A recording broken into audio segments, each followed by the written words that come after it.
No one taught you how to protect your mind.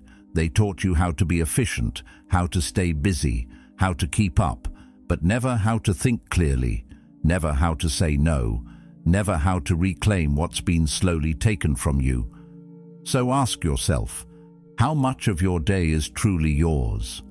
How much of your attention is burned away by things you never chose, but somehow feel obligated to serve? The truth is hard. You're not unfocused because you're lazy. You're unfocused because you've been trained to betray yourself. One scroll, one meeting, one fake emergency at a time. You say yes to everything except what actually matters. You chase clarity but live in chaos. And then you wonder why you're exhausted, uninspired, and disconnected from who you were meant to become. Real focus isn't about getting more done. It's about remembering who you are. It's not a productivity trick. It's a rebellion, a revolt against the forces trying to fracture your attention and dull your edge. If you're ready to stop being shaped by the noise and start becoming the architect of your own mind, you're in the right place. And if that path calls to something deeper in you, consider subscribing for yourself, because each step toward clarity is a step back into your power. The greatest threat to your focus isn't what you don't know, it's what you tolerate. Not in some dramatic, obvious way, but in the quiet choices you make, the ones that seem harmless in the moment. You check a message, respond to a comment, open one more tab, and before you know it, your attention has been split 100 ways, not stolen, given. And what's worse is that you rarely notice the cost until the damage is already done. You tell yourself you're being productive because you're busy, but deep down you know that busy and focused are not the same thing.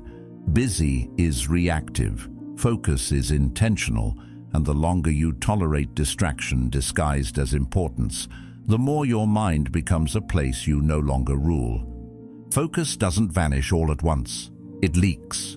Slowly, it trickles out through every unguarded minute you surrender to things that don't matter.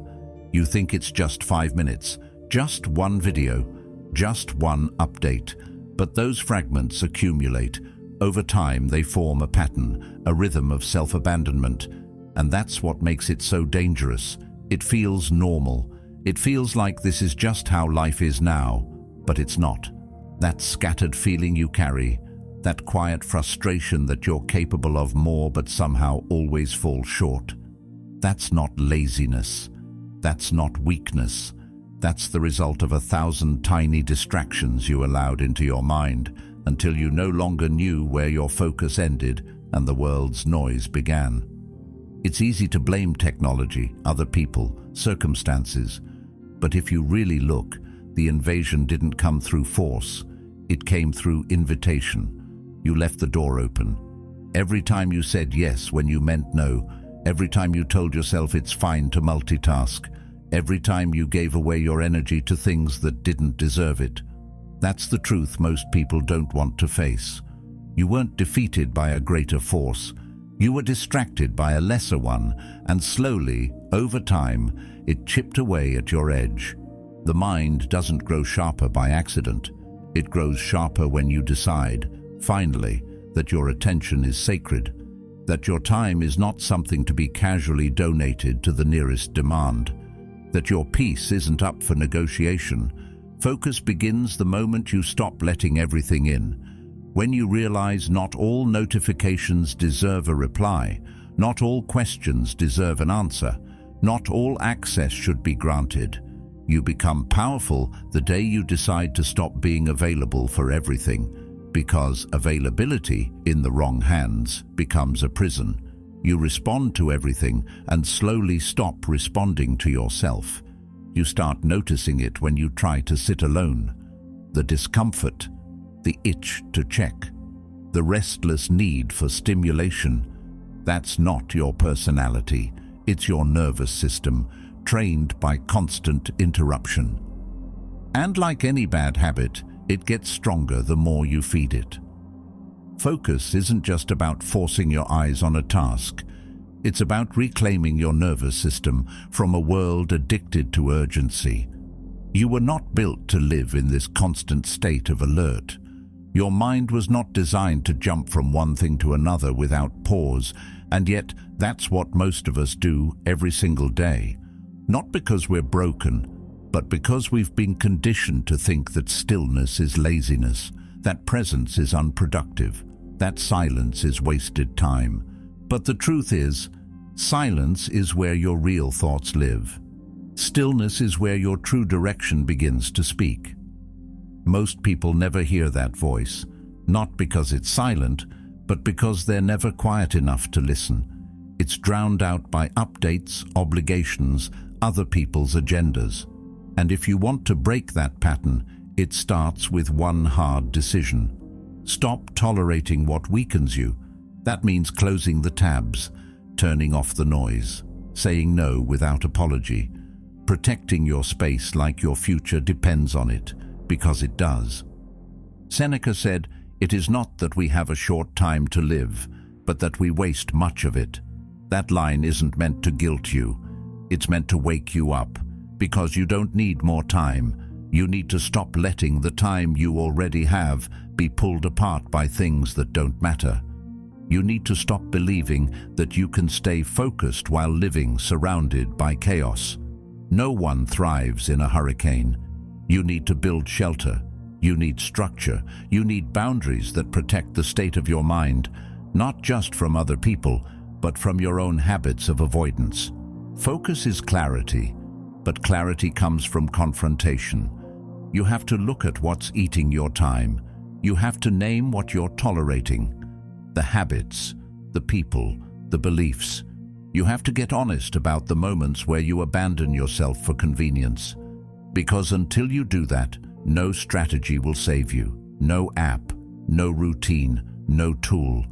You can't organize chaos that you keep inviting. You have to cut it out at the root.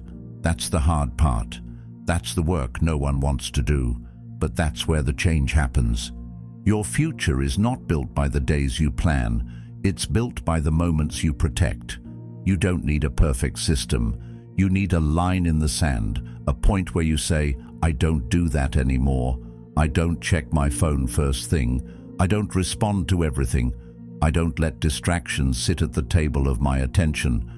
And every time you uphold that boundary, your focus strengthens. Your mind remembers what it feels like to belong to you again. And from that place, everything changes, not overnight, but steadily, relentlessly, like water shaping stone. There's a reason you feel fragmented. There's a reason you feel like your best ideas only come when you're away from the noise. It's not a coincidence, it's a signal. Your potential is not missing, it's buried. Buried under the weight of tolerating things you were never meant to carry. Every time you say, "I'm fine," to things that slowly corrode your energy, you lose a piece of yourself. Focus is not just a skill, it's an act of remembering who you were before the world pulled you in every direction. It's a process of returning to your inner center again and again until that place becomes your home, not just your escape. So the next time you wonder why you can't stay focused, don't look at your to-do list. Look at your boundaries. Don't ask what you need to add. Ask what you need to subtract. Not everything deserves your attention. Not every voice deserves your energy. Focus begins with the decision to stop giving your power away, especially to the things that look innocent, but steal the most from you. And once you make that decision, really make it, you'll realize the strength was never gone. It was just scattered. And now, finally, you're ready to gather it back. When life begins to feel chaotic, our first impulse is almost always to add. We pile on routines, buy new planners, download the next app that promises organization, and make lists so long they become a source of stress rather than clarity. We convince ourselves that the answer must be more structure, more systems, more control. But have you ever stopped to consider that maybe the answer isn't more? Maybe the real breakthrough comes when you begin to remove. When you start looking at your life like a sculptor looks at stone, not trying to build something by stacking pieces on top, but by carving away what doesn't belong. We are told that growth is about accumulation, but that's a lie dressed as ambition. Real focus is not built on excess, it's revealed through reduction. You already have the capacity to be sharp, clear, and deeply present. What's in the way isn't a lack of tools. It's the clutter, the mental weight of every half-finished habit, every unnecessary task, every open-ended commitment you feel guilty about but haven't let go of. That guilt, those mental tabs running in the background, they drain more energy than any single task. It's like trying to sprint with a backpack full of rocks. You can build discipline, but if you never empty the load, you'll always be slower than you could be. Most people don't struggle because they lack drive. They struggle because they lack space. Their mind is a crowded room filled with noise, reminders, and pressure to do it all. So instead of moving forward with clarity, they freeze in place, overwhelmed by what they think they must carry. That's the hidden danger of modern life. We mistake movement for progress, busyness for productivity, and chaos for commitment. But real commitment is clean. It's simple, it's chosen. It doesn't require a dozen open projects to feel valid. In fact, the more serious you are about something, the less room you leave for anything else. We tend to collect goals like souvenirs, motivated in the moment, forgotten over time, and yet each one leaves a trace, a whisper in your mind that reminds you of what you said you'd do but haven't done yet. These silent burdens don't just take up time, they take up presence. They dilute your focus because your attention is split between what matters now and what's still unresolved. You're not scattered because your goals are bad. You're scattered because you're trying to carry too many of them at once. The irony is, we hold on to all of them hoping one will lead to a breakthrough, not realizing the real breakthrough happens the moment we let most of them go. Marcus Aurelius wrote, "If you seek tranquility, do less, or more accurately, do what's essential." That's not advice from a man with too much free time.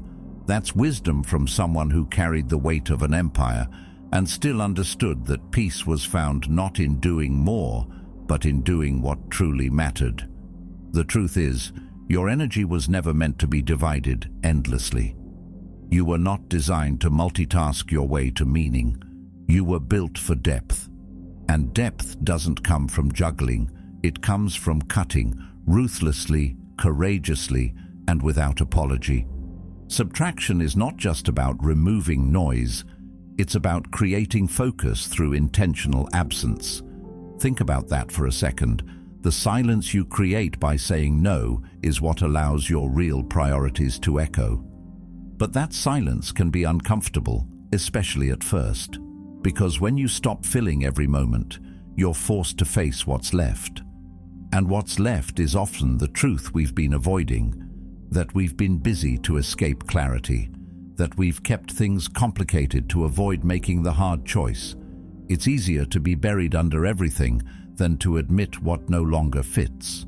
But the more you subtract, the clearer the path becomes. You stop being pulled in 10 directions and start moving with precision.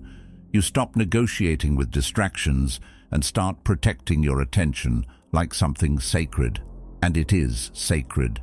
Your attention is the currency you pay for your future. Every time you spend it on the unnecessary, you underfund what truly matters. That's not a small loss. It's a life slipping away in pieces. So how do you begin this process? You don't need a dramatic reset. You start by asking one honest question. What can I remove right now that is not aligned with where I want to go? Not next week, not someday, right now. Maybe it's a goal you no longer believe in. Maybe it's a daily habit that drains you more than it helps. Maybe it's a conversation you keep having that leads nowhere. These may seem small, but they're not. These are the friction points that slowly wear down your will, the little distractions that compound into exhaustion, and the moment you let them go, even one, you feel something shift. Your mind gets quieter, your body breathes easier, and suddenly focus doesn't feel like a fight, it feels like returning home. This isn't about minimalism as a lifestyle trend, it's about clarity as a form of power. A mind that is uncluttered is a mind that moves with strength. And the irony is, once you start subtracting, you realize how little you actually need, not just to function, but to thrive. You realize that focus isn't something you chase, it's something you uncover. It's always been there, buried under the weight of what you thought was necessary. The most dangerous distractions are the ones that look like progress. The to-do lists that feel important but mean nothing. The goals you inherited but never chose. The tasks that win your energy but not your soul. These are the things you have to cut, not because you don't care, but because you finally do. You care enough about your future to stop pretending every option is worth pursuing. You care enough about your mind to stop feeding it noise and call it purpose. When you begin to subtract, you create a new standard. You stop asking, "Can I do this?" and start asking, "Should I?" You stop measuring your day by how much you did and start measuring it by how aligned you were. That shift is where real growth begins. Because now your focus is no longer about managing life, it's about mastering it, one clean cut at a time. And maybe the most important thing to remember is this: subtraction is not loss, it's refinement. It's returning to the essence of what matters. And in that essence, you don't just find more focus, you find more peace, more power, and finally, more of yourself. There's a quiet moment that happens just before you say yes when you don't really want to. It's small, almost invisible. But if you catch it, you'll feel the tension, your body hesitating, your thoughts racing, a subtle pull in your chest. That moment is the crossroads between alignment and betrayal. Say yes, and you please the world while turning away from yourself. Say no, and you stand alone, but you stand in truth. And that's the real cost of saying yes too often. You trade clarity for approval, purpose for politeness, and focus for comfort. It feels easier in the moment, but it fragments your energy until your day belongs to everyone but you. Most people don't realize how many of their struggles come from this quiet refusal to honor their own limits. We imagine that strength is always about pushing through, doing more, being available, being helpful. But sometimes the greatest strength is restraint, the decision to protect your space, your time, your peace. Saying no is not an act of rejection, it's an act of self-loyalty. It's a declaration that your energy is finite and sacred, and not everything or everyone deserves access to it. Yet many of us say yes automatically, out of habit, fear, guilt. We're afraid of seeming selfish, afraid of disappointing, afraid of losing connection. But what kind of connection is it if it only survives by you abandoning yourself? When you constantly say yes to things that don't align with who you are or where you're going, you begin to live a life that feels strangely disconnected. You're busy, yet unfulfilled, surrounded, yet unseen. You become everything to everyone and nothing to yourself. That's not generosity, that's erosion. You can't give what you don't have, and when your boundaries are soft, your focus gets blurred. Every yes to something misaligned is a no to the deeper work your life is asking you to do. And that's the trade most people don't see until it's too late.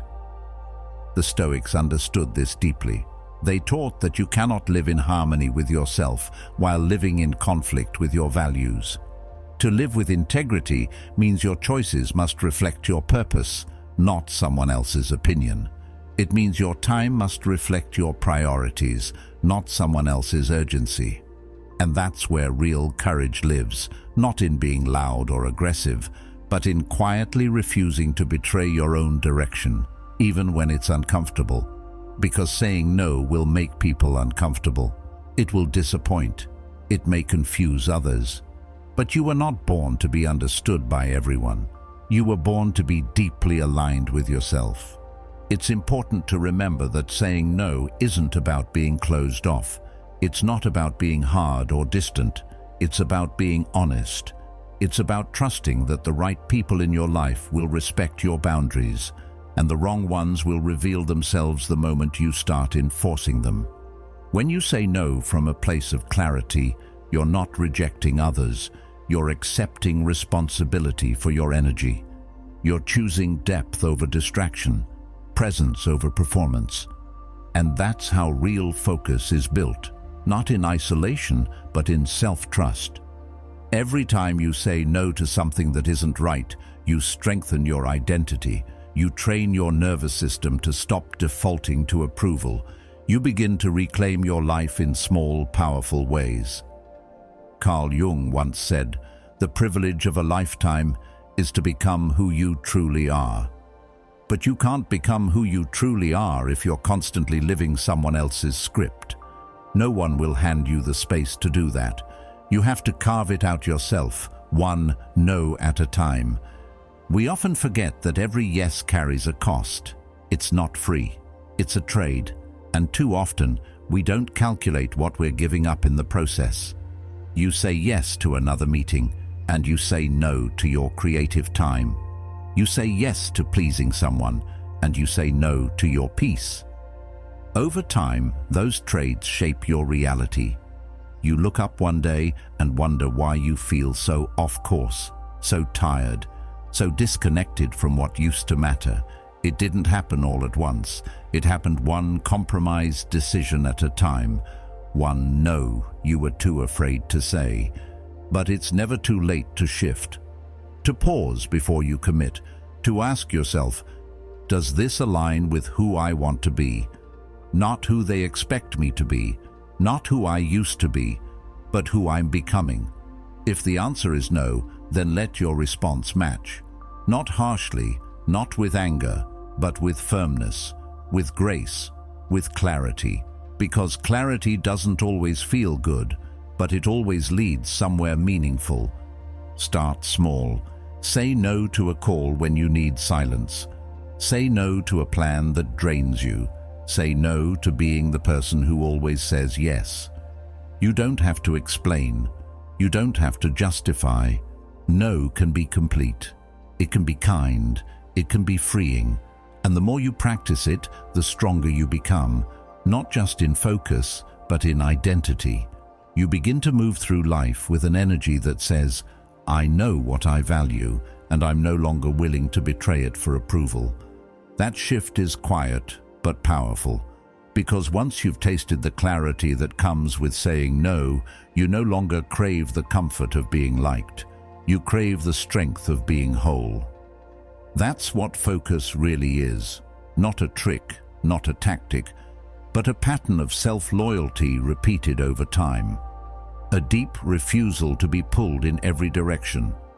A firm yes to what matters, and an unapologetic no to what doesn't. Every single time you choose that, you're not just protecting your attention, you're building a life that feels like yours again. The reason most people never find their edge isn't because they lack drive, it's because they try to master too many things at once. They wake up with a to-do list that reads like a declaration of war on every part of their life, and by the end of the day, they've attacked nothing with real force. They've touched everything but changed nothing. That's not strategy. It's exhaustion disguised as effort. True focus demands that you stop scattering your attention and start choosing your battlefield, not 1. Because clarity only arrives when you give your full energy to something that matters, without compromise, without backup plans, without keeping your options open just in case. Growth isn't born in the comfort of variety. It's forged in the fire of commitment. There's a kind of anxiety that follows those who live halfway in everything. It's subtle, but it lingers. They bounce between ideas, projects, people, always moving, never landing. And in that constant movement, they convince themselves they're progressing. But if you never stand still long enough to go deep, you never build anything solid. You skim the surface of your potential and wonder why you still feel empty.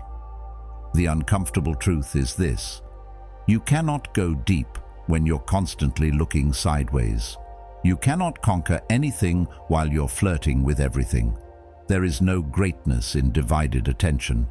Aristotle said, "He who has never learned to obey cannot be a good commander." That obedience starts with your own decisions. You want command over your life? Learn to obey the mission you set. Not when it's easy, not when it's fun, but especially when it's dull, difficult, and invisible to everyone else. This is where discipline becomes something more than routine. It becomes devotion, not to outcomes or applause, but to the process itself. That's what separates the people who dabble from the ones who dominate. They obey the path they chose, and they walk it with full presence. Mastery doesn't arrive by accident. It requires full immersion. It asks that you plant both feet in one place and stay long enough for something real to grow. That could be your craft, your physical health, your inner discipline, your business, but it must be one. You can pivot later, but at the beginning, you must go narrow before you go wide. If you're trying to change everything at once, you'll dilute your energy and destroy your momentum. You can't build multiple empires with a single army. Choose one battlefield, and once you do, close the doors, burn the bridges, leave no exit. That might sound harsh, but it's liberating. Because the moment you choose one thing, all the noise dies. You no longer have to evaluate 100 options. You no longer have to chase every shiny opportunity. Your mind becomes quiet, focused, steady. You begin to move differently, not because you're working harder, but because you've finally stopped running from commitment. This is where power comes from, not from hustle, but from elimination. And when you truly commit, you stop asking if something will work and start asking how to make it work. That's the shift that changes everything. But commitment always feels like a risk, and that's why most people avoid it. They'd rather keep things open-ended. They want to test the waters without diving in. They want to try without giving it all. But nothing real is built on half-effort. That reluctance to go all in isn't caution. It's fear disguised as logic. And fear will always present the illusion of safety while quietly robbing you of transformation. You don't gain confidence by hedging your bets. You gain it by stepping fully into one thing and earning your growth through persistence, through resilience, through the kind of work most people abandon when discomfort begins. There's a strange peace that comes from total commitment, a sense of freedom in not having to decide every day where your energy goes, because you've already decided, and that one decision simplifies everything. You don't have to wonder what you should do today. You don't need new motivation.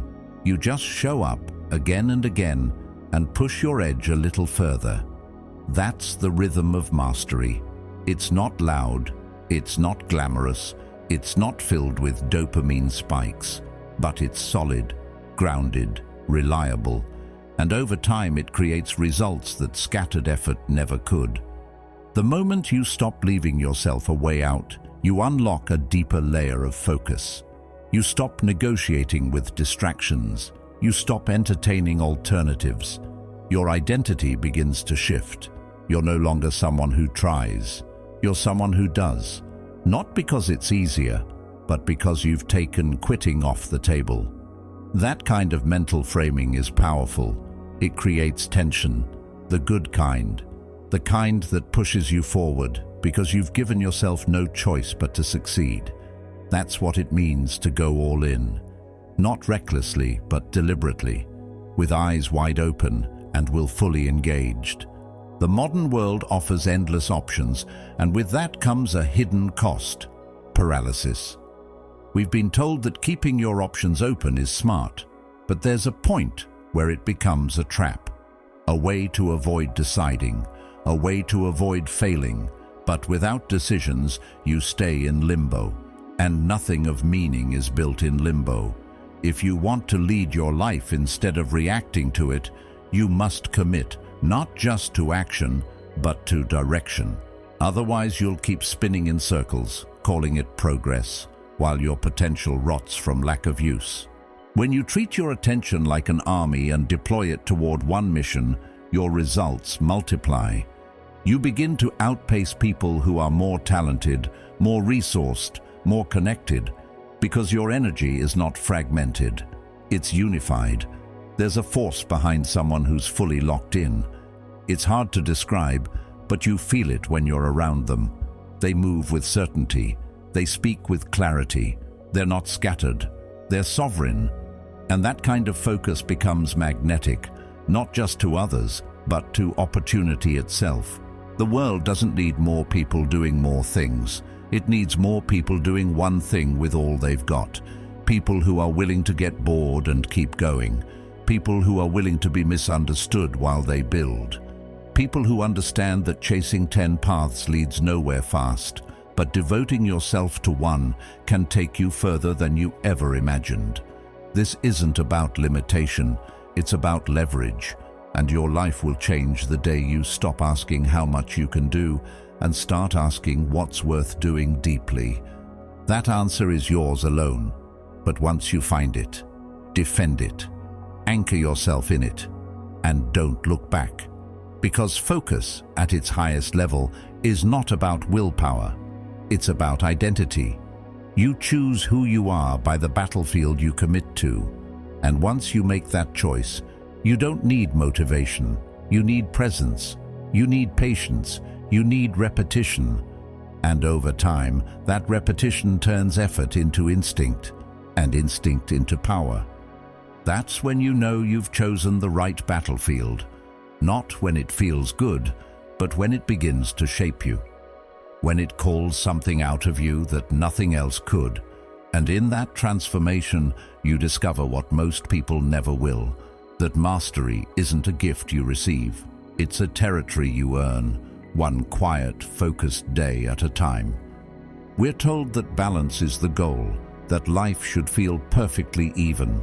Not too much work, not too much rest, not too fast, not too slow, everything in just the right amount.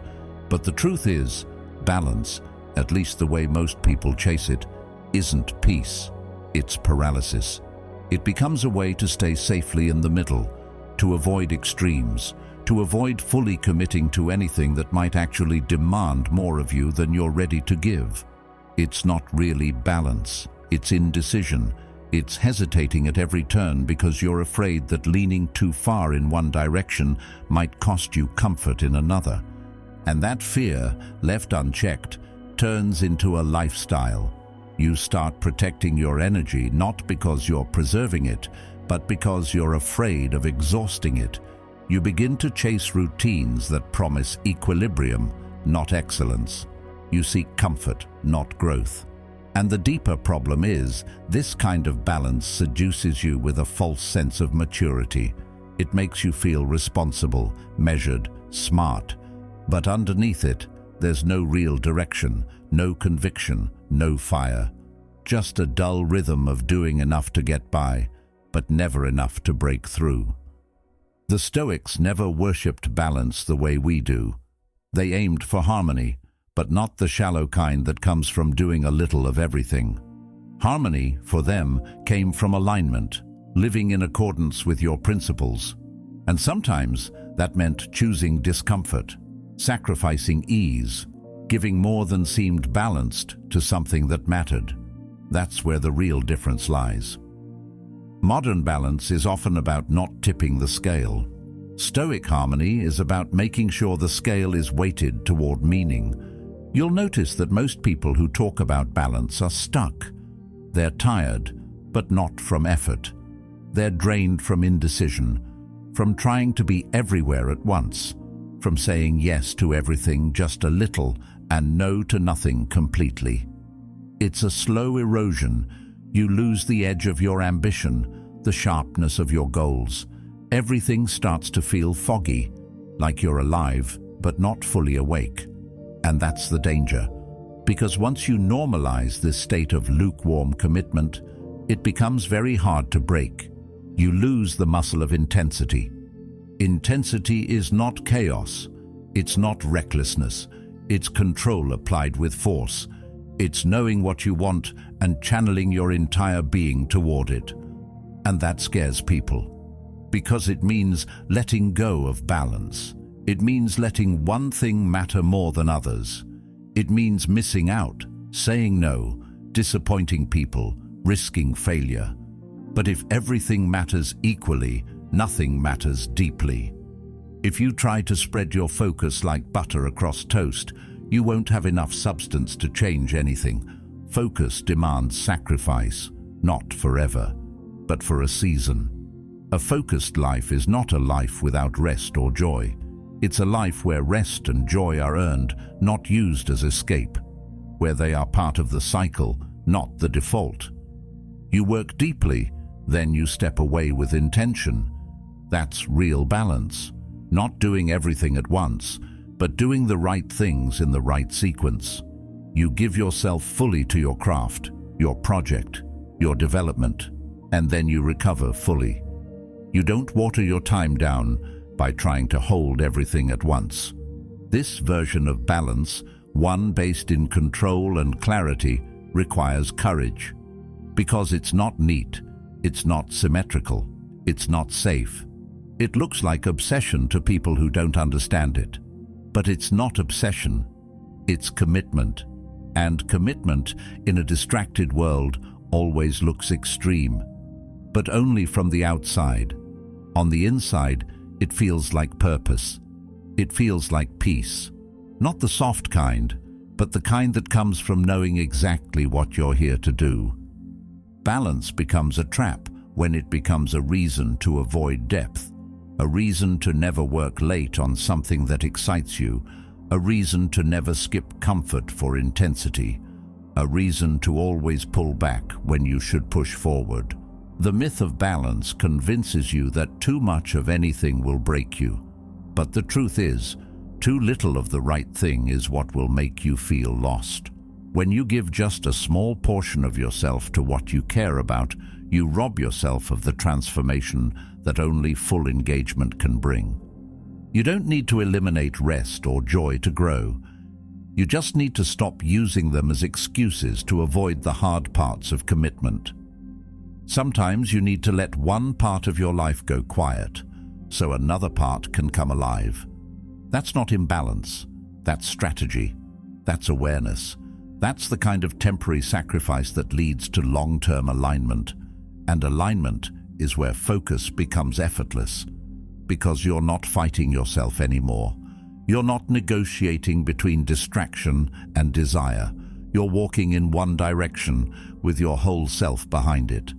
It's easy to talk about priorities, harder to live by them, because priorities mean saying no to things that others think are important. They mean appearing unbalanced in a world that's obsessed with keeping up. But you weren't built to live someone else's timeline. You weren't built to juggle endlessly. You were built to choose. And your life doesn't get sharper until you do. There's power in doing less, but doing it with intensity. There's clarity in letting go of what's good, so you can give your full strength to what's essential. Epictetus said, "First say to yourself what you would be, and then do what you have to do.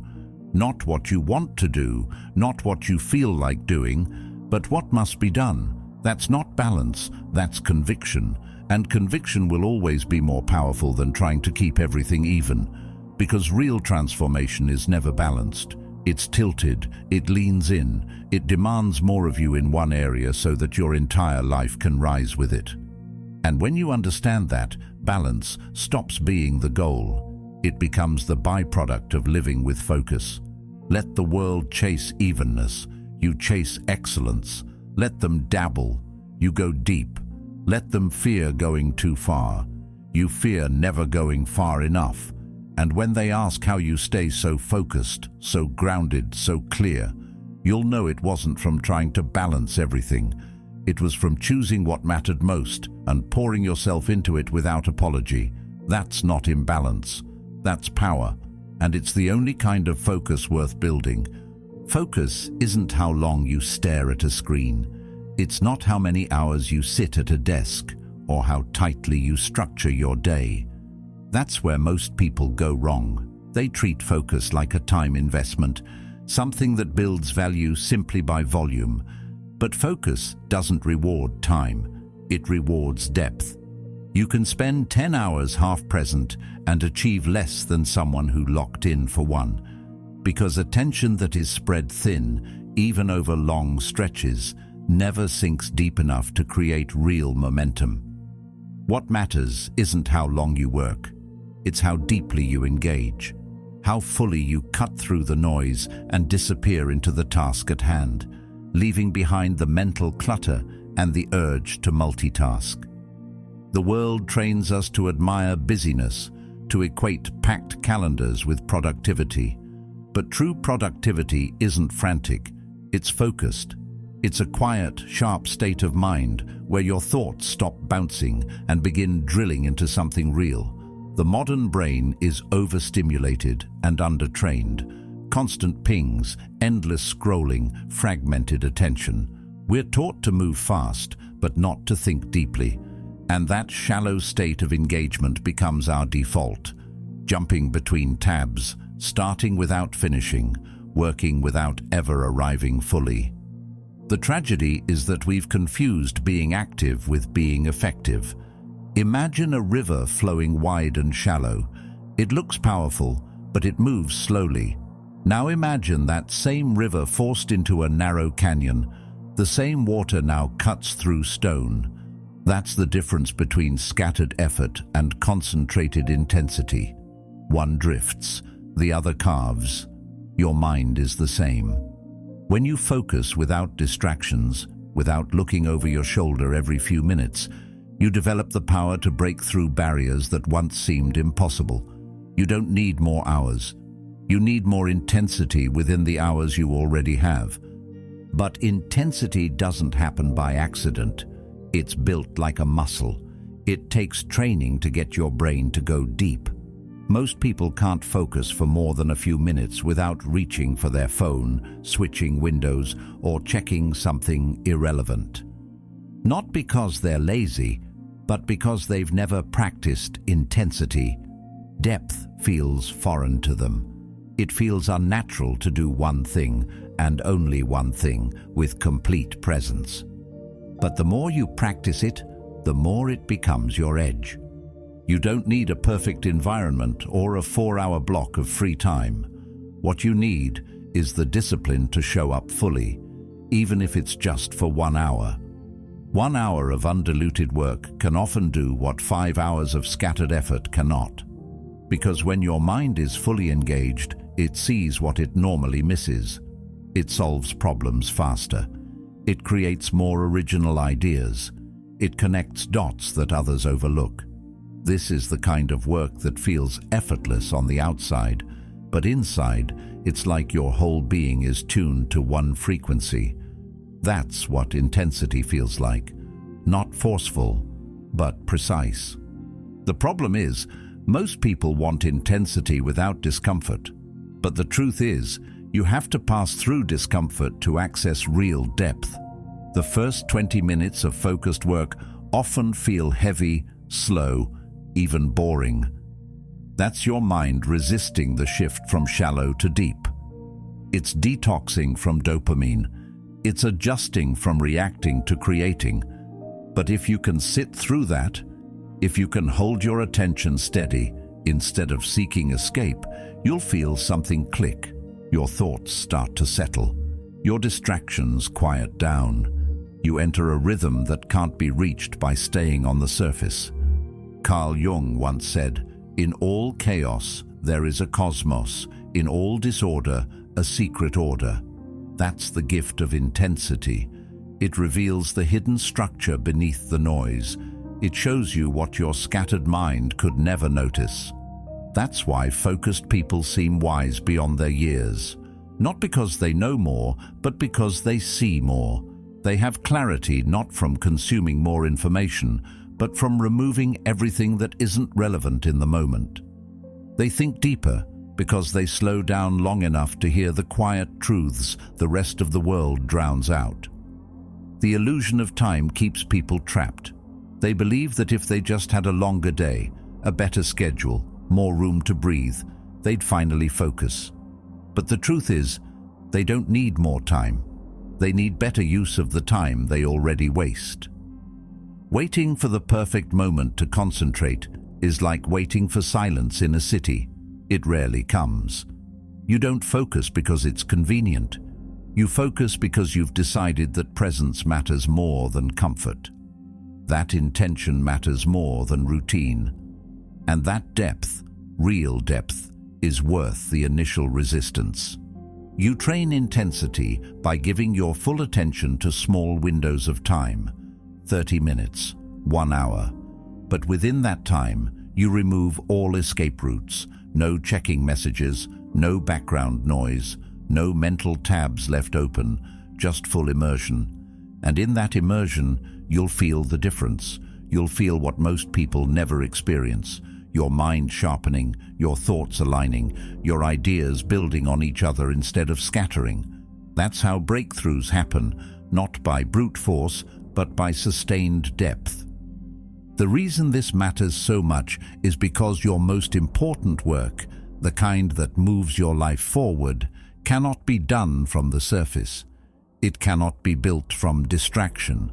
Whether it's writing, building, learning, or creating, none of it can grow in shallow soil. You need to go beneath the surface, and that requires focus that cuts, not just focus that lingers. When you live in a distracted state, everything feels difficult and progress feels random. But when you live with intention, your path begins to form under your feet. Not all at once, but one deep session at a time. Intensity is a decision. It's choosing to be here, fully, unapologetically, when your mind wants to run.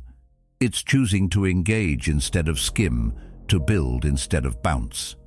That decision, repeated daily, will do more for your life than any time management system ever could, because you'll stop measuring your days by hours and start measuring them by impact.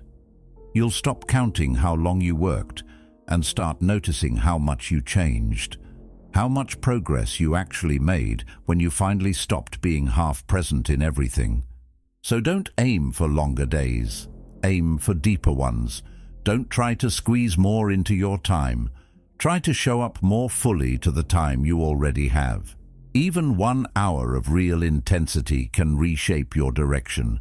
Even one focused moment can shift the entire tone of your day. You don't need more time to become who you're meant to be.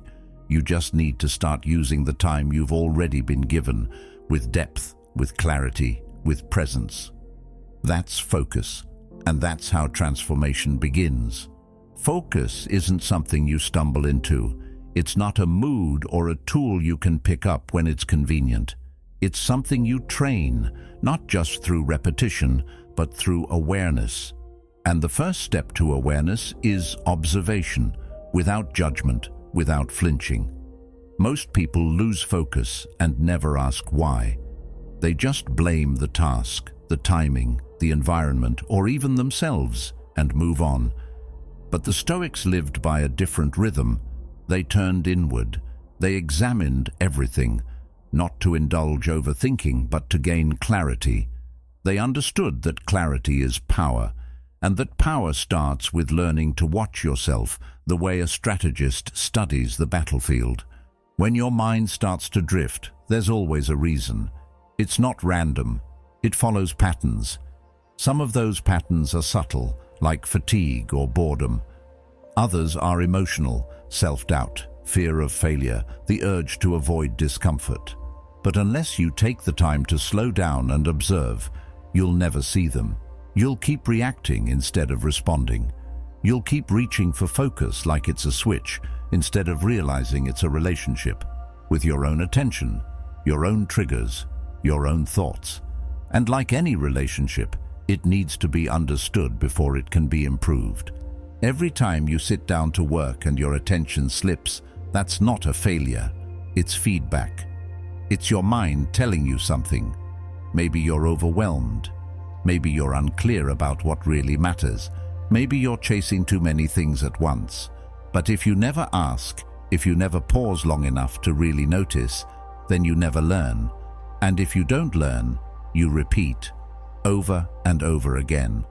That's how people stay stuck in shallow work for years, busy but not progressing, active but not aware. When you train the eye to see clearly, you begin to understand your internal landscape. You notice what drains you and what strengthens you. You become aware of the small decisions that pull you off track.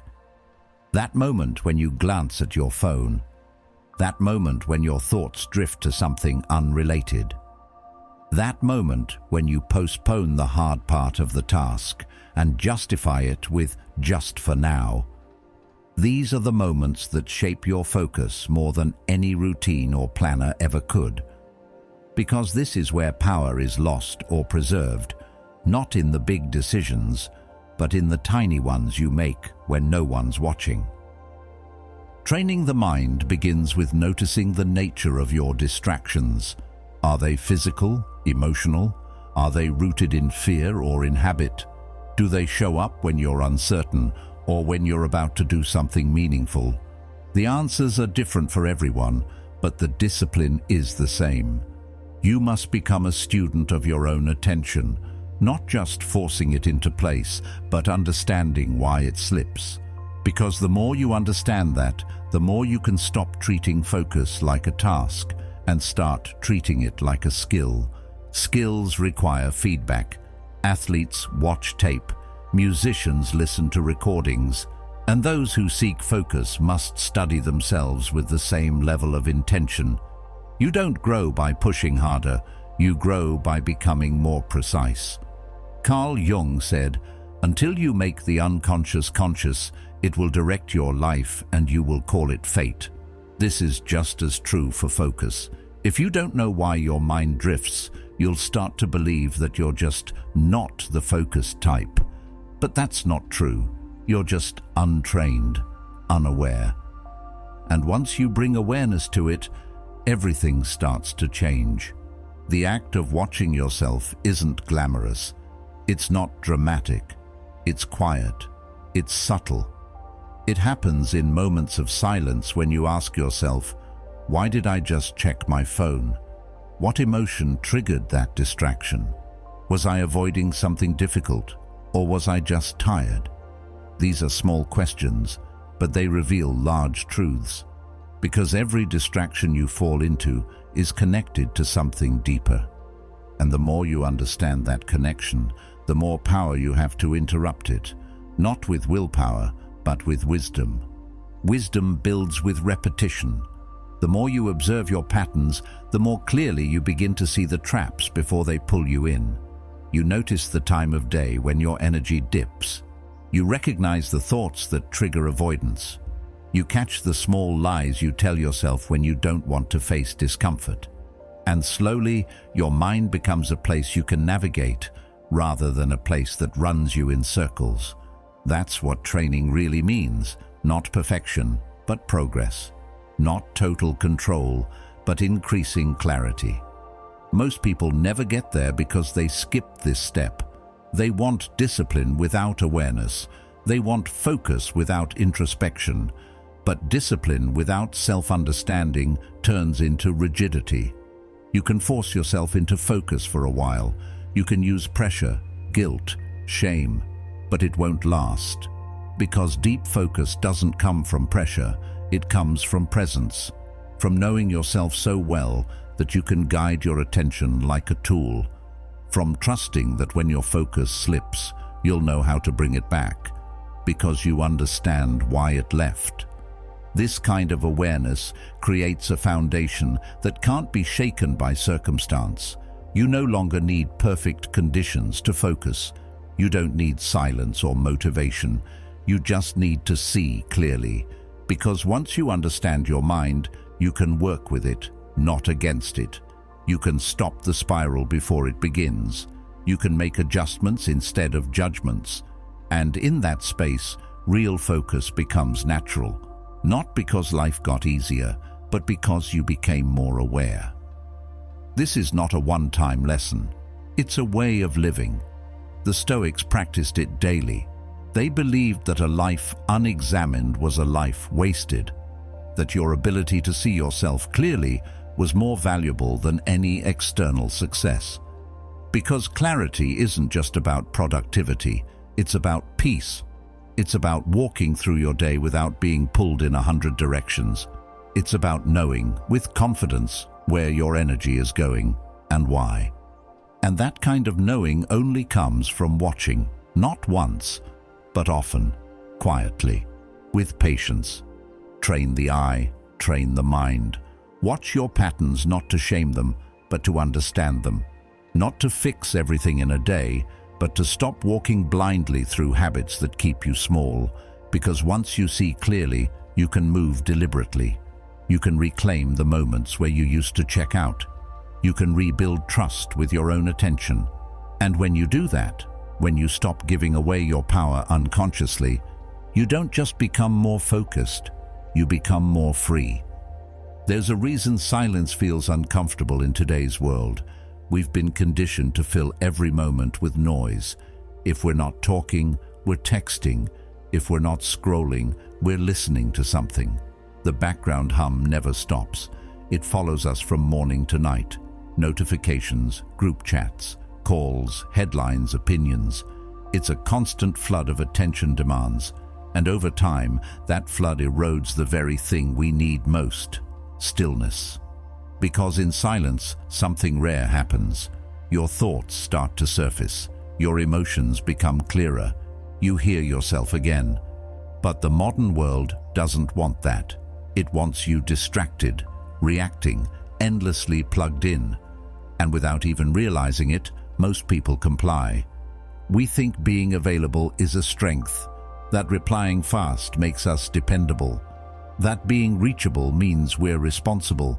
But what it really means is that your boundaries are paper thin, that anyone can access your attention at any time.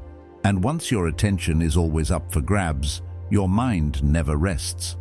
It never fully anchors to the work in front of you, the moment you're in, or the thoughts trying to form beneath the surface. Focus doesn't die all at once. It fades each time you allow yourself to be pulled into someone else's urgency. Each time you trade solitude for stimulation and depth for noise. The truth is, silence is not a luxury. It's a weapon. It's what keeps your mind sharp in a world that constantly tries to dull it. It's what allows your thoughts to crystallize instead of getting lost in the current of constant communication. But silence isn't just the absence of sound. It's the presence of space. Space to think, to process, to reflect. Space to understand what actually matters and what's just loud. The more noise you allow in, the harder it becomes to tell the difference. You become reactive instead of intentional, distracted instead of grounded. And it's not just about the noise around you, it's also the noise within you, the mental clutter that grows when you never take the time to be alone with your own mind. Silence is uncomfortable at first because it confronts you. It holds up a mirror. And sometimes what you see isn't polished or easy, but that's the point. Silence gives you truth without decoration. It shows you the thoughts you've been running from, the decisions you've avoided, the emotions you've muted. And when you face those things, you start to rebuild clarity from the inside out. Marcus Aurelius once said, "The more we value things outside our control, the less control we have."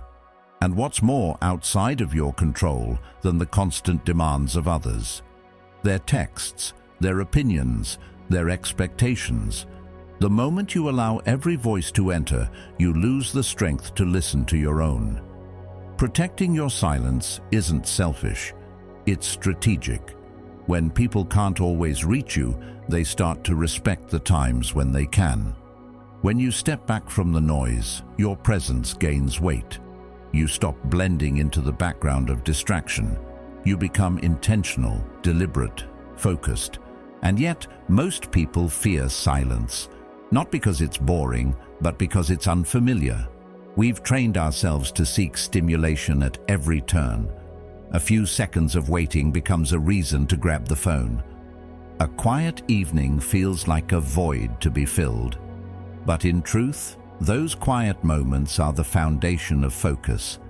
They're where ideas are born, where your mind reorders itself, where you connect dots that would never appear in the middle of chaos. Silence is where you notice what's been out of alignment. It's where you feel your instincts more clearly. That instinct to slow down, to pivot, to recommit. It doesn't shout, it whispers. And if you're too loud, you'll miss it. The most focused people aren't those who do the most. They're the ones who guard their time, their energy, their peace. They're not in every group chat. They don't comment on every post. They're not always reachable. And yet when they speak, people listen.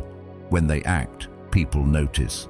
Because their presence hasn't been diluted, their words haven't been wasted, and their silence has made their focus stronger. That kind of strength doesn't come from discipline alone. It comes from space, from knowing that not everything deserves a response. Not every sound deserves your attention. You don't have to disappear completely, but you do need moments where you step away from the current. Even 30 minutes of silence a day can sharpen your focus more than hours of noisy work.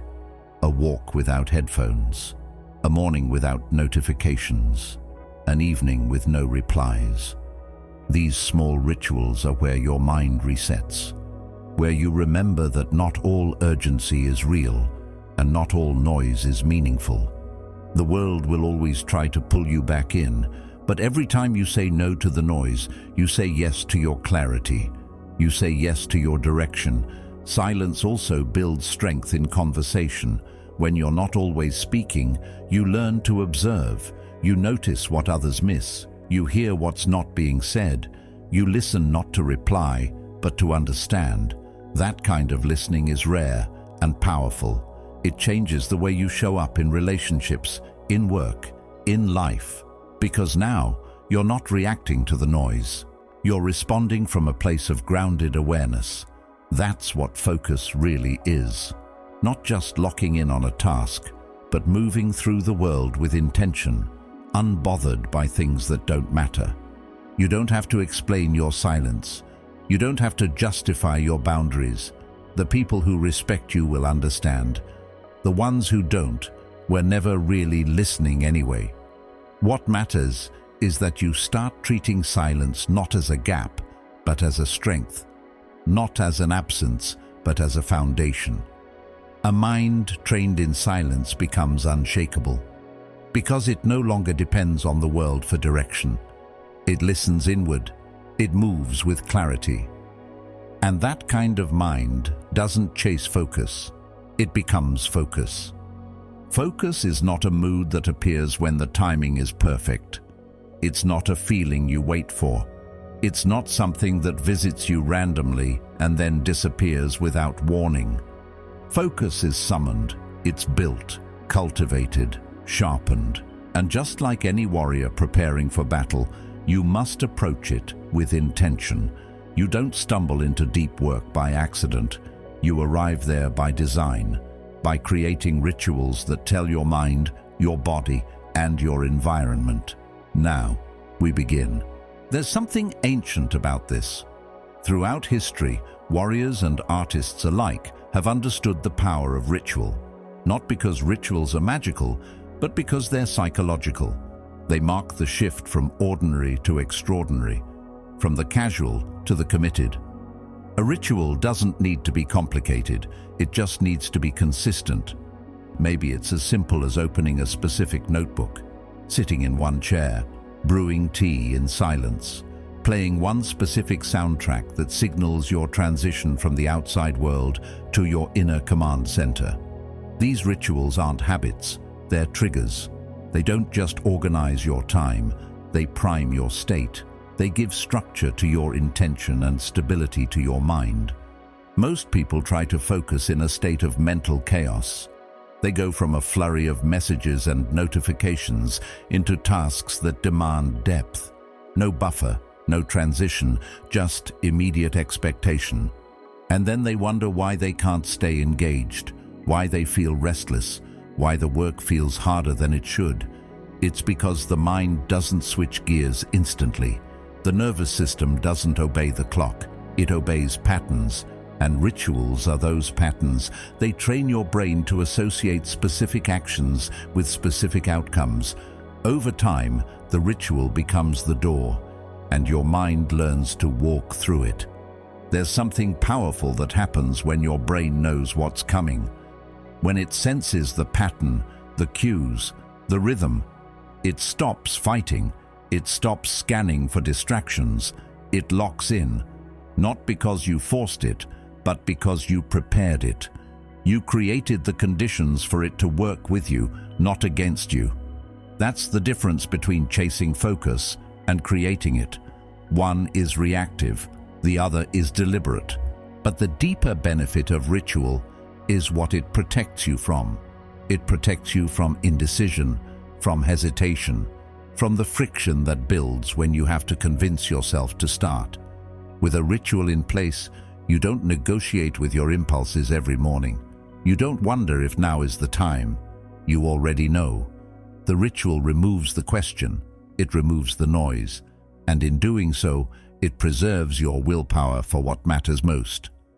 Execution. Carl Jung once said, "You are what you do, not what you say you'll do." And in the silence of ritual, you turn intention into identity. You stop being someone who talks about goals, and you become someone who shows up every day. Not because it's easy, but because it's what you do. And slowly, your ritual becomes more than a routine. It becomes a reflection of your values. A quiet reminder that your time matters, that your attention is sacred, that your work is worthy of reverence. The ritual also acts as a boundary. It separates you from the world's demands. When you light that candle, or put on that track, or close the door behind you, you're sending a message. To others, yes, but more importantly, to yourself. You're saying, "This is my space. This is my focus. This is my mission." And that message, repeated often enough, becomes a source of strength. Because in a world that constantly pulls your attention outward, your ritual pulls it back in. And here's where the power compounds. The more often you repeat your ritual, the less energy it takes to focus. The resistance fades, the noise quiets, the chaos outside begins to feel irrelevant. Not because the world changed, but because you did. You trained yourself to create space, to honor it, to protect it. And within that space, you begin to build something most people never experience: flow. Flow isn't luck. It's not a mystical force. It's the natural result of consistent cues, repeated focus, and a mind that knows when to switch on. And rituals are the switch. They turn your ordinary environment into a sacred one. They turn the everyday into something sharpened, elevated, precise. That's why rituals matter. They don't just help you start, they help you transform. But don't confuse ritual with rigidity. This isn't about making your day robotic. It's about making your focus reliable. You can adapt, you can evolve. What matters is not what the ritual looks like, it's what it represents. It represents discipline, commitment, respect for your time. Even if it's 5 minutes of silence before the work begins. Even if it's closing all your tabs except one. Even if it's placing your phone in another room. These small acts are not small. They're declarations. They are you saying, "I'm not here to be scattered. I'm here to build something real. And that kind of presence is rare. Most people are constantly shifting, physically in one place, mentally in 10. But with ritual, you anchor yourself. You come back to one place, one task, one moment, and you stay there.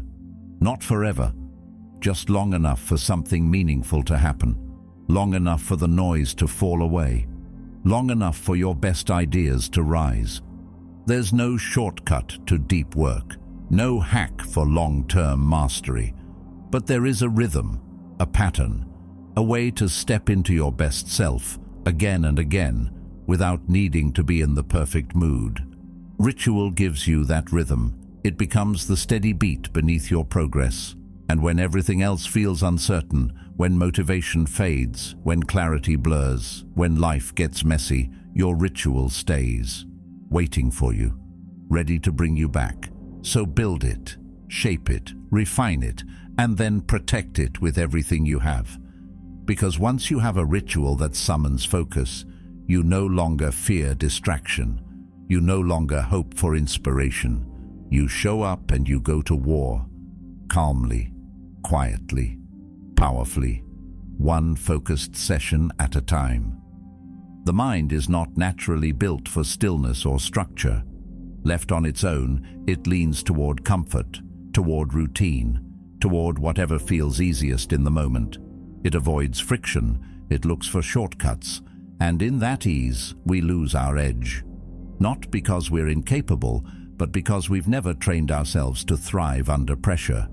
We mistake calm for growth and confuse convenience with mastery. But comfort is deceptive. It flatters the ego while starving the will. It whispers that you're doing enough, even as your deeper potential sits untouched, waiting to be tested by something more demanding. This is why most people stay the same, not because they lack ambition, but because they protect themselves from the very conditions that would force them to rise. Pressure feels uncomfortable, and so we label it as bad.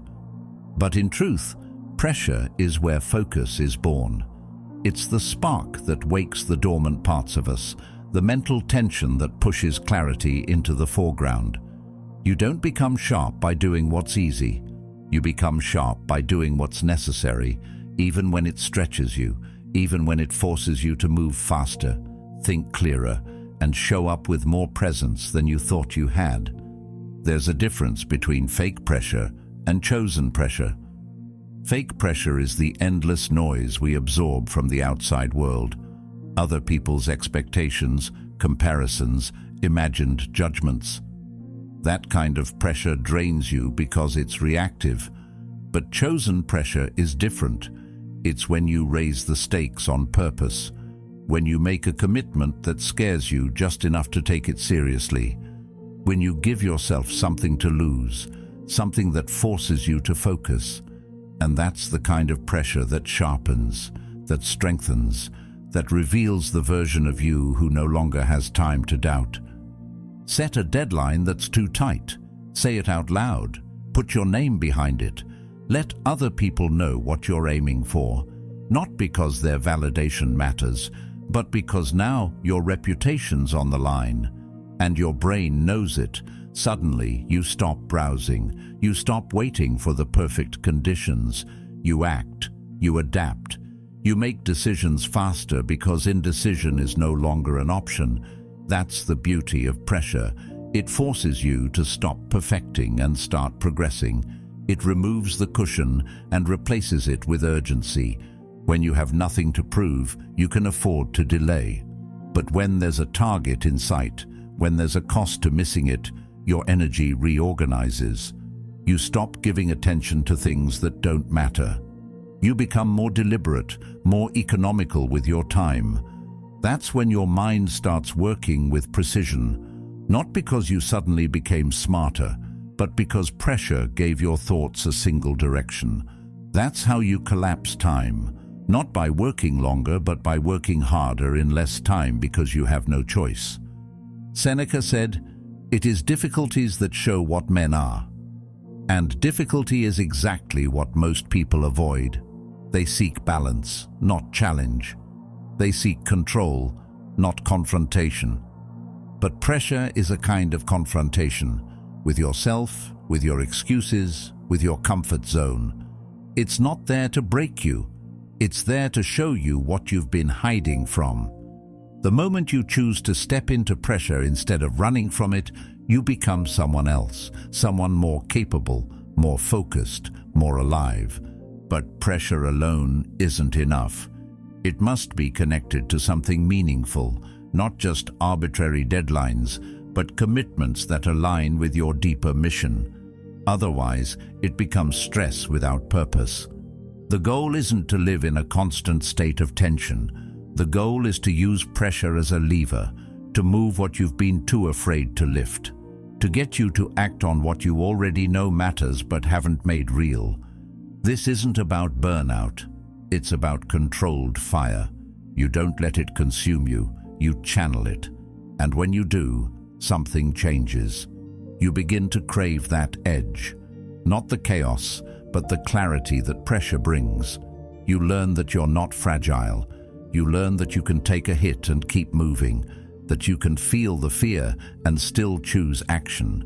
And the more you do it, the more you trust yourself under tension. That trust is what most people never build, because they never put themselves in situations that demand it. They live in soft conditions and wonder why their confidence is brittle. You grow confidence the same way you grow muscle, by putting resistance on it. You build belief by surviving situations you once thought would break you. And pressure is how you create those situations on purpose. You don't wait for life to test you. You test yourself. You raise your own standard. You create challenges before the world creates them for you. That's where focus multiplies, when it's not a nice idea, but a necessary response to the standards you've chosen. Pressure also does something subtle but important. It reveals what doesn't matter. When you're under pressure, you have less time for fluff. You don't indulge in overthinking. You don't drift into meaningless conversations. You focus on results. And in that moment, your priorities reorganize themselves. The non-essential falls away. What you're left with is a mind sharpened by urgency and refined by constraint. You stop being someone who hopes to stay focused, and you become someone who has no option but to be. You don't need to live in constant pressure. That's not the point. But you do need moments where the stakes are high enough to cut through the fog, where your focus isn't something you have to fight for. It's something that arrives, fully formed, because you've committed yourself so deeply that nothing else fits. That's when work becomes purpose. That's when motion becomes momentum. That's when you stop avoiding growth and start accelerating into it. Pressure is not the enemy. It's the forge.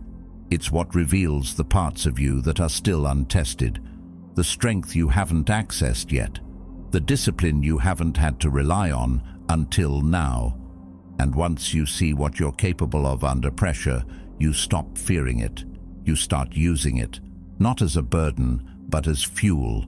Because the difference between a distracted life and a focused one isn't always intelligence or planning. Sometimes it's simply this: one person chose comfort, the other chose pressure.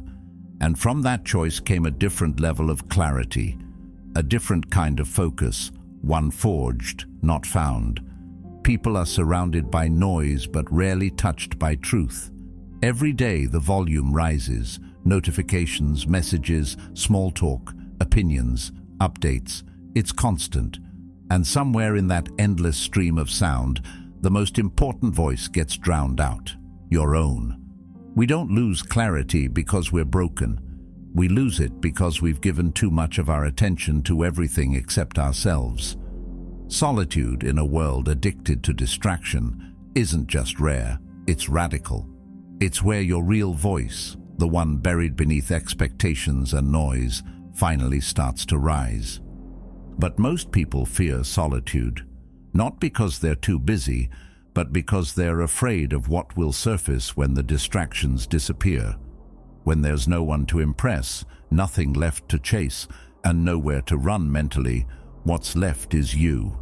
And if that version of you has been neglected, ignored, or misunderstood, then sitting alone feels unbearable. So we run, we keep scrolling, keep talking, keep reacting, anything to avoid being still enough to actually hear what's inside. But the paradox is this: the very thing we avoid is the very thing we need. Solitude doesn't isolate you. It reunites you with the part of yourself that's been calling out all along.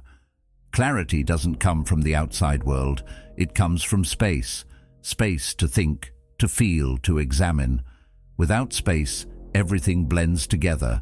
Your goals, your fears, your habits, your values. You start mistaking motion for meaning, noise for purpose. But when you create room, when you step back, when you sit with silence, you begin to notice what's real. You start to hear that faint inner signal that says, "This isn't you," or "You've been drifting." That's the signal you've been waiting for, and it only emerges when the volume around you goes down.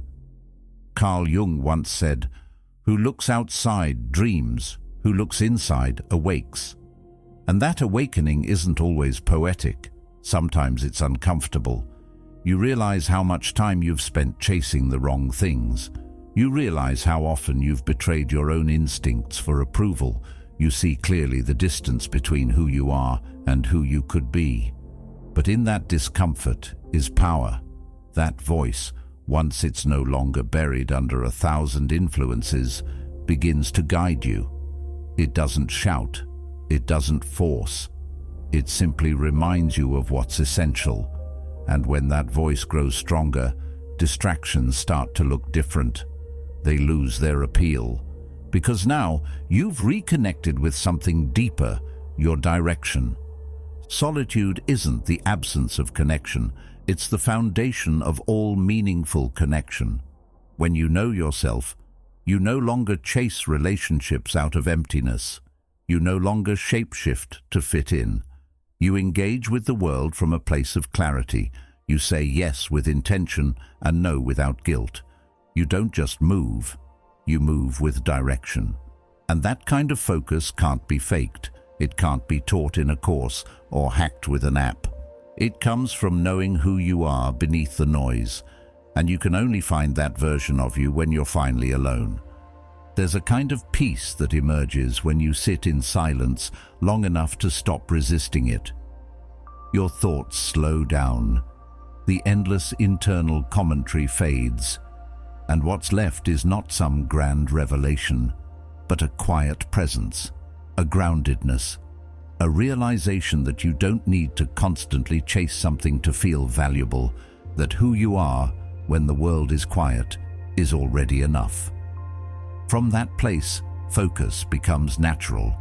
It stops being a technique and becomes a state, a default. Because your attention is no longer being stolen, it's being guarded, protected by the clarity that only solitude can give.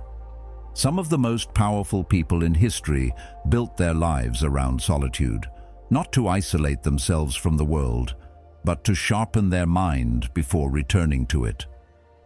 They understood that silence isn't a weakness, it's a weapon. It strips away illusion.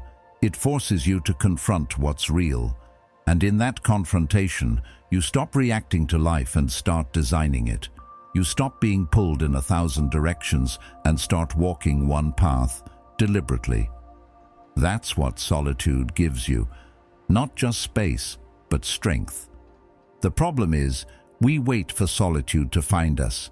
We think it will happen naturally when things slow down, when the to-do list is shorter, when life is less chaotic.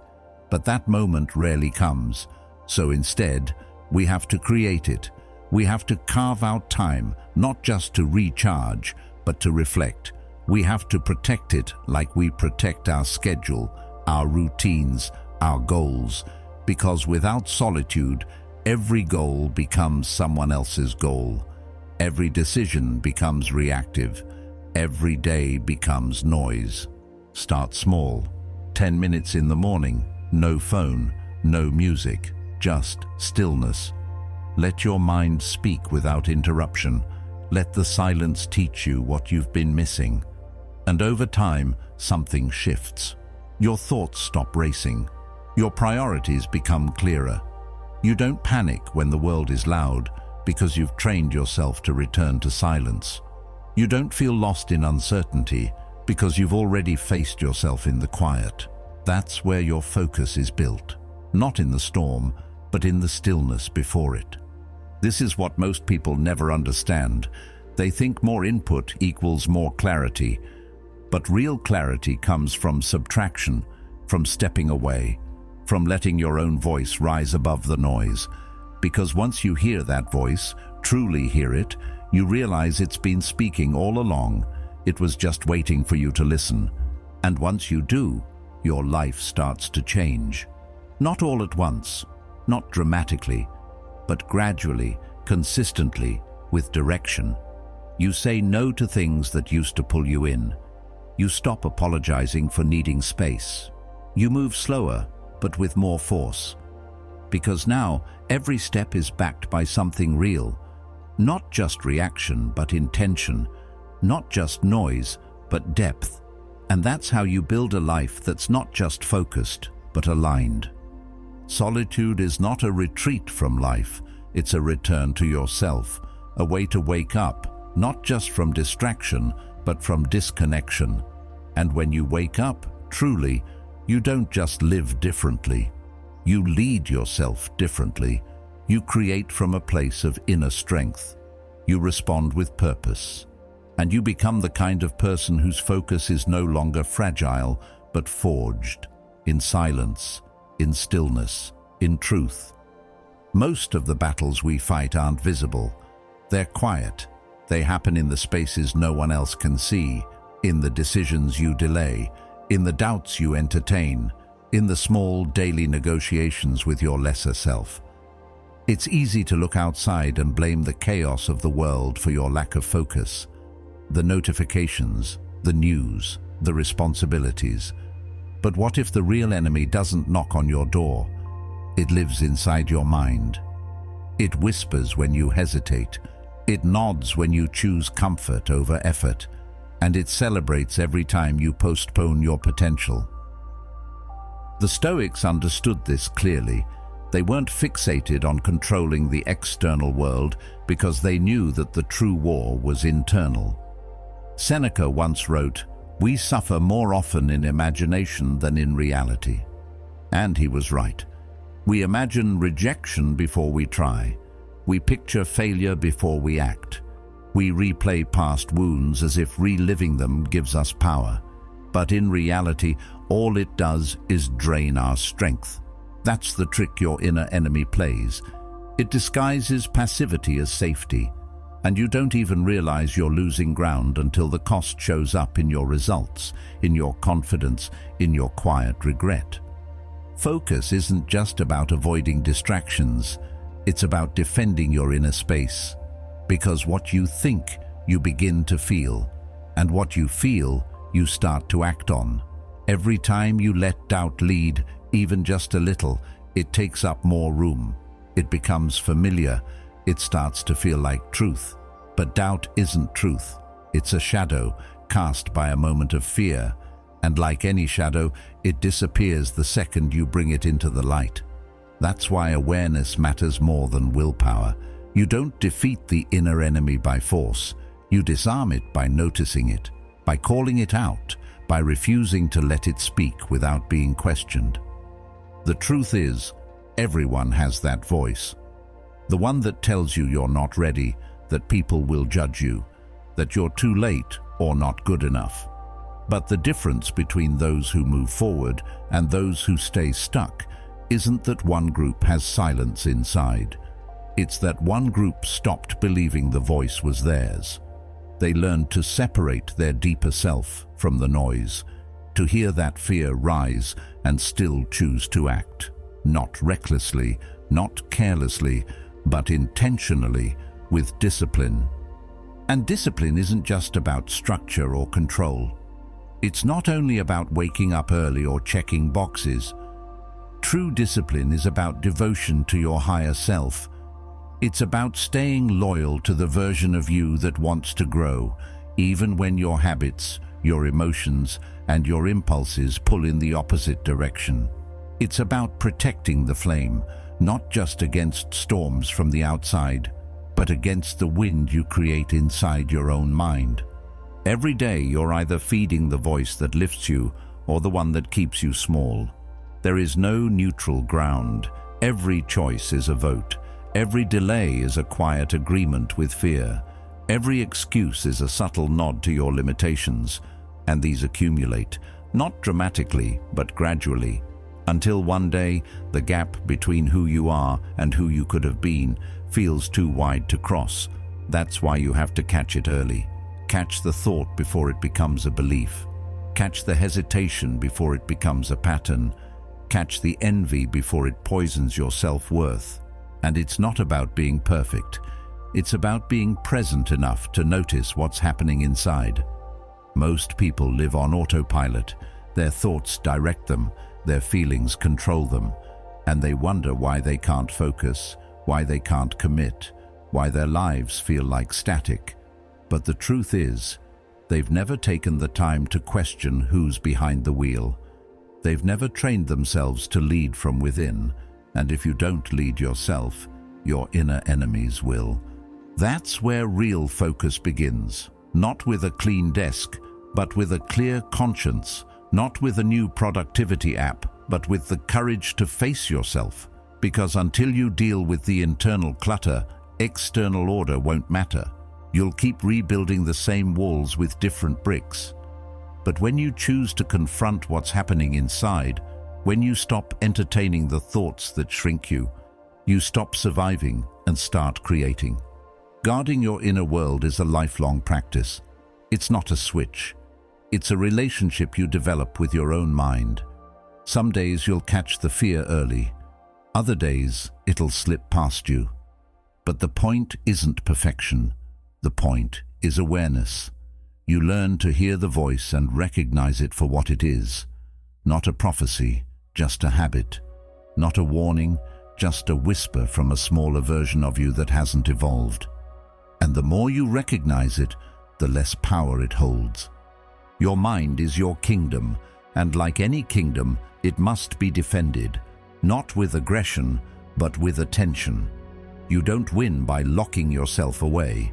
You win by sharpening your inner guard, by knowing what thoughts belong and which ones don't, by choosing, moment by moment, which voice to feed. And over time, something changes. The doubt doesn't vanish, but it speaks less often. The fear doesn't disappear, but it loses its grip. The envy doesn't fade, but it stops steering your choices, because now you're no longer reacting to your mind, you're leading it. And that's what separates the focused from the scattered. The focused don't have perfect environments or silent minds. They've just learned how to navigate the noise, how to guard against the rebellion within, how to stay loyal to clarity when chaos tries to sneak in. And most importantly, they've learned that discipline isn't punishment, it's protection. It's what keeps your purpose safe. It's what holds your path steady. And it's what silences the part of you that always tries to pull you back. So if you want to focus, truly focus, don't just change what you do, change what you allow. Stop letting fear rent space in your mind. Stop letting hesitation make decisions. Stop letting self-doubt write your story. Reclaim your mental space like your life depends on it, because it does.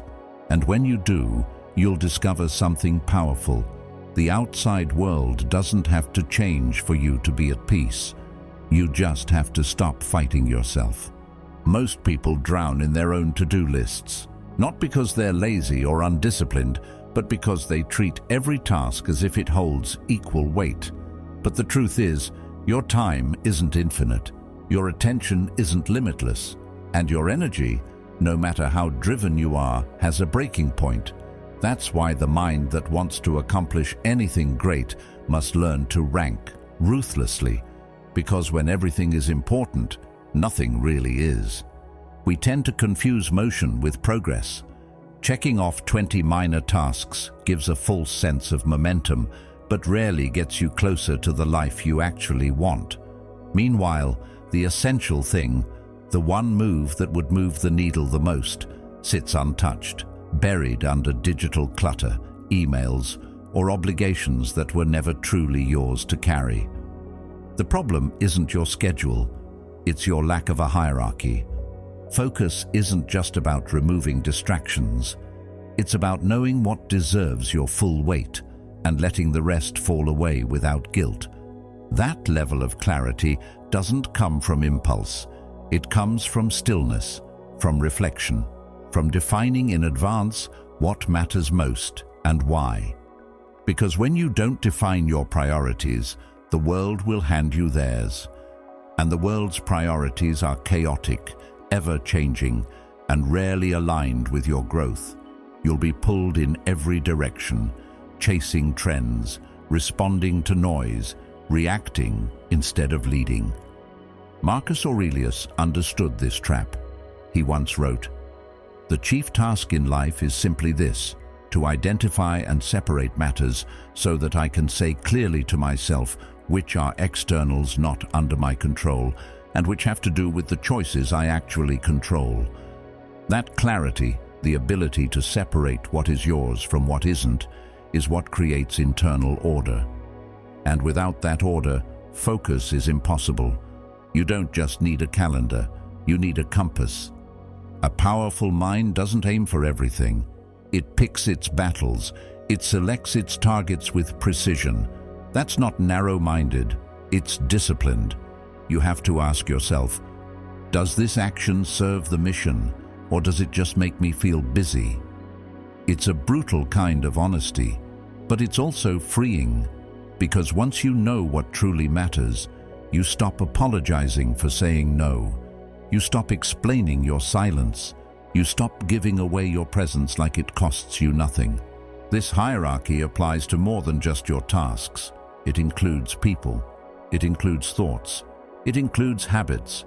If your mind is constantly flooded with opinions that weaken your focus or people who drain your energy, you're still placing those things somewhere on your internal ladder of importance.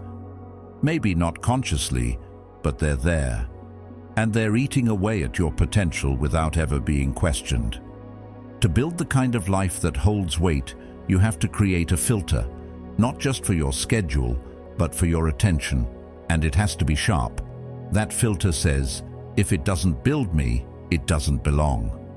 That filter honors silence over small talk, creation over consumption, depth over dopamine. That filter protects your mind like it's sacred, because it is. But most people won't understand this. They'll say you're distant or difficult or too intense. Let them, because what they call intensity, you'll call alignment. What they call obsession, you'll call clarity. There's no need to explain the structure of your inner world to someone who hasn't taken the time to organize their own. You don't owe everyone access to your attention. You owe it to yourself to guard it. And it's not about being cold, it's about being conscious. There's a difference. You're not building a wall, you're building a system that supports your values, your health, your vision. A system that recognizes that energy is currency, and not everyone deserves a withdrawal. A system that says, my peace isn't up for negotiation, my focus isn't up for auction, my priorities aren't a democracy. Once that structure is in place, something strange happens. Life gets quieter, simpler, but also more powerful, because your actions are no longer scattered, they're aligned. Your effort isn't diluted, it's intensified. You start to see results not because you're doing more, but because you're doing what actually matters. The trivial things begin to feel heavy. You look at them and ask, why was I ever spending so much time here? And slowly, you free yourself. But don't be surprised if the old habits try to return. The compulsion to please, to prove, to be everything to everyone. It doesn't die easily. You'll feel it in moments of fatigue or doubt. That's when you need to return to the hierarchy. Look at it, study it, Remind yourself why you chose this path. Remind yourself that what feels urgent isn't always important, and that a life built on deep focus may move slower, but it builds stronger. Carl Jung once said that your vision will become clear only when you look into your own heart. Who looks outside dreams. Who looks inside awakes. That awakening doesn't come from chasing every opportunity. It comes from narrowing your field of vision until only the essential remains, from separating what looks impressive from what is actually effective, from choosing depth over distraction. In the end, the sharpest minds aren't the ones that hold the most information. They're the ones that know exactly what to ignore, the ones that protect their time like a fortress, the ones that treat their mind like sacred ground. And when your priorities are aligned, your life becomes proof of that alignment. You don't have to announce it. You embody it. You live it. And in that space, your focus isn't forced. It's inevitable. Most people live in constant motion, not purposeful movement, but mental noise disguised as productivity. The moment they sit still, their hands twitch toward a screen. Their eyes search for something to scroll. Their minds, unused to silence, begin to panic, as if stillness is a signal of falling behind. But the mind was never designed for this kind of perpetual input. It was designed for depth, for clarity, for reflection, and those only emerge when everything else falls quiet. We often confuse stillness with passivity, as if sitting in silence is unproductive. But the truth is, stillness is one of the most disciplined states you can enter, because it goes against every modern instinct. In stillness, you face the parts of yourself you've been avoiding, the insecurities you've distracted yourself from, the questions you've buried beneath routines, deadlines, and distractions. And sitting through that discomfort, without fleeing, is where a stronger mind is built. There's something ancient about it, a kind of inner forge that's been used by warriors, monks, thinkers for thousands of years. They all knew what most people forget today, that silence isn't empty, it's full of signals, and only the still mind can hear them. What you notice when you're not being pulled in 1,000 directions reveals who you really are. Without the noise, you don't just hear your thoughts, you confront them. You see how fast they drift, how quickly they react, how addicted they are to stimulation. And in that realization, you get a choice, to keep running or to begin training. Because that's what stillness is, a form of mental weightlifting. Every second, you resist the urge to react, to check, to consume. You're strengthening your attention span. And attention is everything. It's the raw material of creativity, of learning, of mastery. If you can't command it, you're always scattered. But if you can direct it at will, you become unstoppable. Epictetus once said, "No man is free who is not master of himself." And mastery doesn't begin in the spotlight. It begins in solitude, in the quiet discipline of noticing your own mind before it's hijacked by the world. It starts when you treat boredom not as a problem, but as a test. Because the average mind runs from boredom. It opens a new tab, scrolls a feed, finds anything to avoid the silence. But the powerful mind, it leans in. It knows that if you can sit through that initial discomfort, something deeper will surface. There's a subtle strength that comes from this, a sense of inner gravity. While others are pulled by every notification, every trend, every crisis, they remain centered.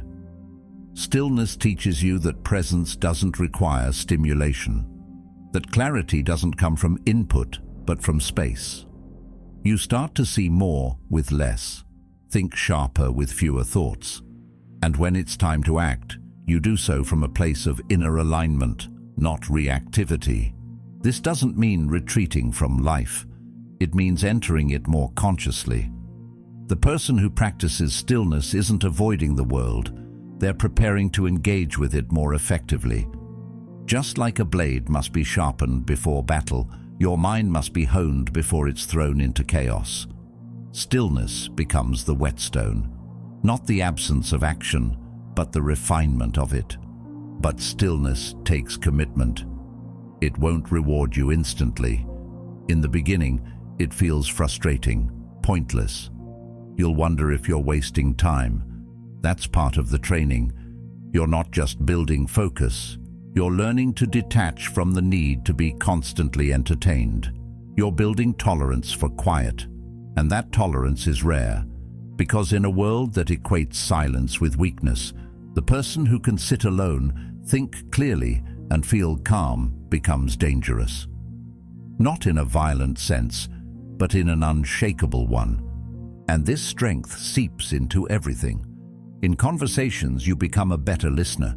In conflict, you pause instead of explode.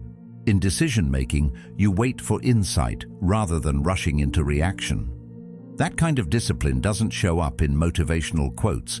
It's not loud, but it's felt. It's the kind of energy that says, I don't need to chase noise to prove I'm alive. It's the posture of someone who knows who they are without having to constantly prove it. Eventually, you begin to crave it, not as an escape, but as a foundation. You carve out time for it the same way a musician tunes their instrument, because you've learned that without it, you're scattered, reactive, foggy. But with it, everything sharpens. You start your day not with chaos, but with clarity. You face challenges not with panic, but with poise. Stillness becomes your edge. Carl Jung spoke of the unconscious mind as something that reveals itself when we're quiet enough to listen. And he was right. Stillness pulls back the curtain. It shows you the roots of your behaviors, your fears, your desires. And instead of being controlled by them, you begin to understand them. That awareness is power, because once you see the mechanism, you can rewire it. So in a world that celebrates noise, choose quiet. In a time that rewards constant motion, practice stillness. It won't make you slower, it will make you precise. It won't disconnect you, it will reconnect you to the only thing that truly matters, your ability to focus, to think, to act from a place of strength. Not because you're overwhelmed, but because you're aligned. Because stillness has taught you to respond, not to react. And that discipline?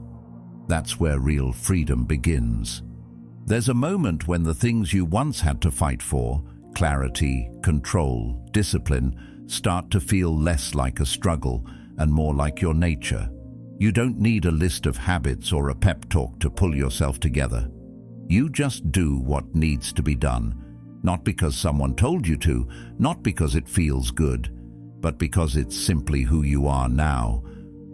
Focus, when deeply lived, stops being a task and becomes a form of presence. You're no longer pretending to be the person who's in control. You are the one who leads from within. That's when everything shifts. You're not waking up asking how to get motivated. You're not debating whether to stay committed. The decisions have already been made, long before the moment arrived. And from that still, centered place, your actions begin to move with precision.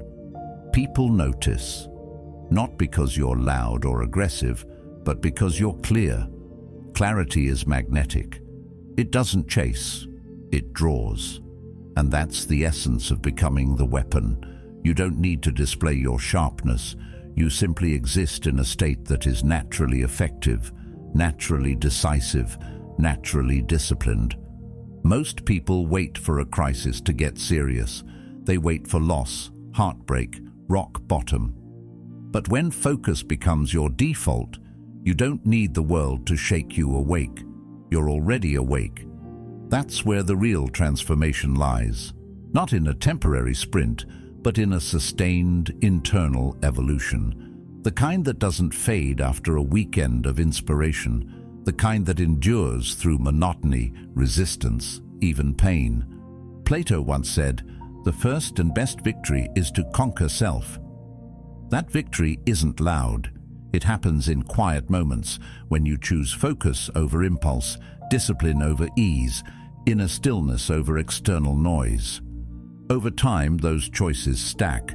They form a structure, a character, until one day you realize you're not pretending to be strong, you've become it. You're not faking presence, you're living in it. When your mind is trained to obey your will, distractions lose their power. That's the real freedom. Not the absence of demands, but the presence of inner command. You control where your energy goes. You decide what's worth your time. And that sense of control isn't rigid, it's calm, alert, ready, just like a blade kept sharp but sheathed. It's not drawn for every small battle, but when it is, it cuts clean. And there's beauty in that, in becoming someone who doesn't just chase focus in moments, but embodies it in motion. You walk differently, think differently. Even your silence speaks. Because when you carry focus like armor, you don't need to prove your worth. You live it. That's what makes it unshakable. Not the absence of chaos, but your refusal to let chaos define you. Not the absence of emotion, but your mastery over its direction. You begin to operate from a deeper rhythm, a rhythm that isn't dictated by trends or moods or approval. It comes from something more grounded, your own inner command. When you hold the reins of your mind, life doesn't pull you in 20 directions. You steer. You pause when you need to. You accelerate when it's time. And no matter what storm you step into, your clarity becomes the anchor. This doesn't mean perfection. It doesn't mean you never waver. But even in those moments of doubt or fatigue, there's a part of you that never forgets the path. You return quickly. You reset faster. Because focus is no longer a performance. It's a return home. A return to what you've built inside. In time, you realize you don't need the world to slow down to find peace. You carry your own pace. You don't need others to understand your choices. You've already accepted them. You don't need a reminder to stay locked in. It's simply how you breathe now. This is the essence of becoming the weapon, not something forged by rage or revenge, but by consistency, control, and inner fire. By a mind that no longer scatters itself across meaningless noise. A mind that chooses what it engages with and why. A mind that no longer leaks energy into what cannot be changed, but channels that energy into creation, discipline, purpose. When you live like this, life changes. Not because life itself becomes easier, but because you become stronger. Strong enough to endure, quiet enough to listen, focused enough to cut through the fog. And that focus, it no longer flickers. It burns, steady, relentless, free. Because the final stage of mastery isn't about doing more, it's about becoming more directed, more intentional, more grounded. And when you become the weapon, not only do you stop being swayed by the world, you start shaping it, with calm, with purpose, with power. The moment you stop chasing focus and start becoming it, everything changes. The world no longer controls your rhythm, you do. Stay sharp, stay grounded, and let the quiet strength within you speak louder than noise ever could. Watch the next video on your screen to keep building the mind that no one can shake. And thank you for being a part of Stoic Journal.